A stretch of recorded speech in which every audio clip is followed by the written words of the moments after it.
Welcome to Quickshots. Quickshots. Oh, hey, welcome to Quickshots, where we answer your questions quickly.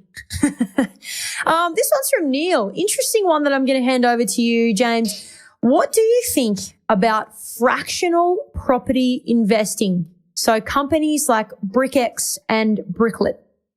Yeah, so look, I will say I'm aware of them and I know a bit about them, but I've not done it. So I guess that's the caveat I'll put on what I'm about to say. But what I have researched is basically they buy a bunch of properties and you can buy a fraction of an interest in those properties. So it could be as little as 0.5%, and obviously the benefit of that is you're only having to put in $5,000-$10,000 in some instances rather than, $100,000 or so if you want to actually buy a property. The thing I think you've got to be aware of is, yes, the returns can be great, but the devil's in the detail. What properties are they buying?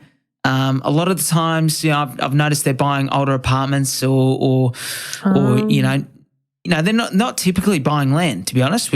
So I guess I'd say, how good is the opportunity, and then what are the costs in and out? How do they value what your shares are worth at the time? And you just want to make sure that it is a sound investment. Yes, they're exposed to property, and property investment can be a great asset class that'll do well. But what are the fees in and out? What are you actually buying, and what type of property are you actually exposed to? Because not all property goes up in value per se. So I think they're a great concept, but devil's in the detail. Priya would like to know, I've got some cash and I'm wondering, what should I use it on? Should I buy an investment or should I pay down the debt on my own home? What do you think is best, buying an investment or paying down the debt on Priya's home? Look, Priya, I'm going to assume that you've got enough cash here to be able to buy another property. Otherwise, you wouldn't be asking the question, right? I think first and foremost is go and find out what your borrowing capacity is to figure out what kind of property you can buy. Or I guess what your purchase capacity is, so you can find out where you can buy. And then you got to weigh that up. I'm a big believer in making your cash work for you. And ultimately the investment property, if you buy well, you buy the right property, you buy something that suits you, that you can afford, etc. It's got good cash flow. You'll be able to ultimately use that property to pay down the debt on your own home. So look, there's a lot more to sort of unpack there, but if your ultimate goal or something that's ticking over in your brain is, geez, how do I pay down my own home debt? Well, the investment property can also help you achieve that ultimate goal. And just so I'm clear, so your first point there is like option A and 1 is pay down the debt and then draw it back out as equity to buy an investment property. Oh, yeah, you could do that. You could do that. So that way you're kind of doing both, aren't you? But you've got to be able to have the borrowing capacity to do that. And that's maybe a good question is, number one is, can you pay down your own debt and take the equity out of your own home so that it's tax deductible equity and buy the investment property? If you don't service for that, you just got to use the cash as a deposit on the next one. Thanks for bringing that up, because no, that's not what I meant. Okay. I was just trying to simplify it, Okay, let's go here over to Nick.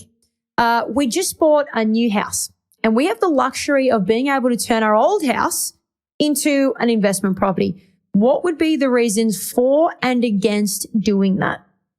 Okay, so look, the reason for typically is the cost of getting in and out of property are high. So if you've gone through all the effort of buying a property, holding it for a while, to keep it, and if it pays for itself, isn't costing you a lot of money, that's the reason to do it. And if it's a good property, even more so.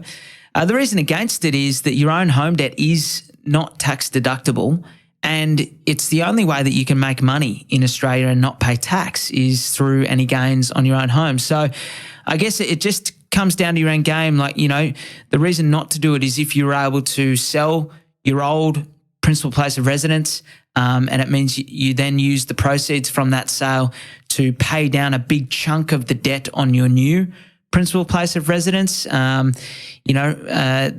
be a reason not to do it and take the capital gains whilst they're there.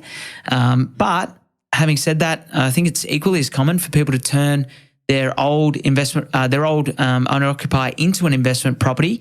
And often people do very well out of that because they've been able to buy it a number of years ago and they avoid the 5 to 10% that they'd be paying on the way out. So true. That pretty much wraps it up. And thanks for doing the heavy lifting this week, Kazi. We will see you guys next week. Thanks for listening to another episode of The Double Shot with your favourite cousins, Alex and James Fitzgerald. If you've got a burning question or something we absolutely need to talk about on the pod, please write to us. Both of our emails are in the show notes. For little real estate tidbits and a little bit of banter, okay, a lot of banter, you can follow us on the gram. Our handle is thedoubleshot.podcast. That, my friends, is thedoubleshot.podcast. Until next time, think of us when you sit back and sip your next double shot.